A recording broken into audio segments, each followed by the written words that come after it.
Welcome back, everyone. This week, we are going to talk about the early literacy skill play. I get so many comments from parents apologizing to me about the fact that their child loves playing more than wanting to sit down and read a book. Well, I am here to tell you, parents and caregivers, that is okay. Play is an absolutely essential part of your child's development. Why, do you ask? Well, think about it. Play encourages so much more than traditional skills. It involves critical thinking, imagination, open-ended questions and play, cooperation with others, creativity. All of those are needed for learning how to understand literature, books, and future subjects in school. So I tell adults all the time, play away. And play can be fun and it can be educational. I want to teach you all an easy game that you guys are going to be able to make on your own, but I think it will become a favorite. In fact, I do this in story time quite frequently, and I am always asked, let's play the mouse game. Let's play the mouse game. So what am I talking about? Well, all you're going to need, and it's included in your packet, are the templates of houses. You might need a piece of cheese, and of course, you're going to need a mouse. There's our little mouse friend. So, what are you going to do? So it doesn't matter what age your child is. Encourage them to color the houses. They can be whatever color they want. So let's see, I did a blue house, a brown house, a pink house, purple house, red house, green house, yellow house, and orange house. Now, if I wanted to really introduce some new colors, perhaps I would do teal, I could do maroon.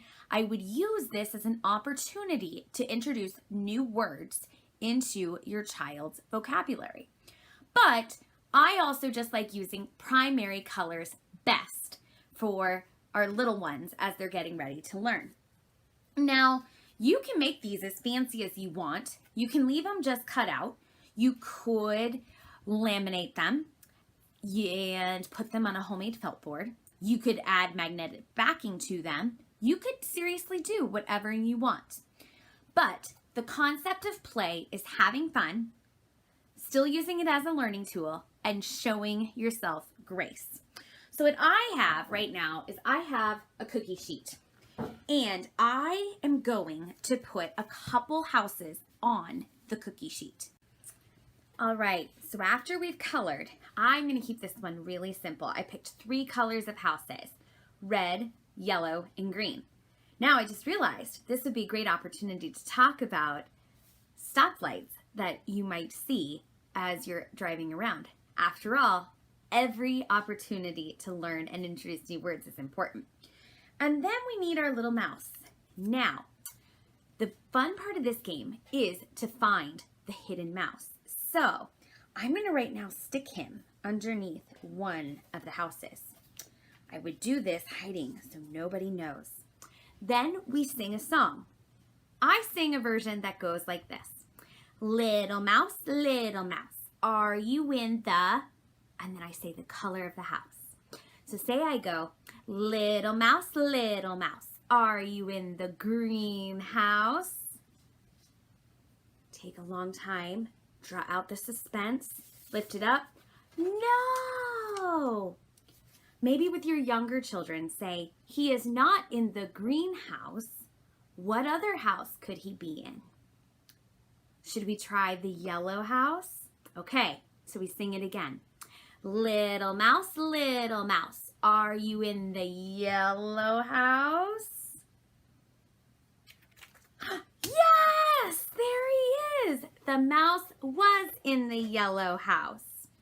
And so this game can go on forever and ever and ever. Trust me, if I was the only thing I did in story time, I think everybody would be okay. So how do you make this easier or hard? Well, I would say for really younger ones, and they just want to end up exploring and touching, and if we don't end up paying attention to where the mouse fully is, that's okay. They're exploring the world around them. Use any opportunity to still talk and play and introduce new words. Then, and plus, you can involve them with the coloring anyway. Then, slowly introduce the song. Repetition, repetition, repetition. It's so important. You'll sing it in your sleep. Trust me. I speak from experience. And then what about with your older ones? Like I said, you can introduce colors that are harder and lesser known. Or what if you were to give a different thing a try? You can use different color mice, in which I would go find a template online and make them bigger and color them. And then there's a rhyme that goes, little green mouse, did you eat the cheese? Remember the block of cheese? Maybe you could share with me, please? Again, another great way to extend. In fact, if you Google little mouse game, you will find all sorts of other games you can play. In fact, I'm including some ideas here right below. Give it a try. Enjoy playing your own version of the mouse game, and I look forward to hearing what colors did you use? Did you turn it into a magnet board? Did you just play with it and then have to go find new copies because you wore yours out? It is so much fun. So adults, remember, play is important. Play can be educational, and it can be fun.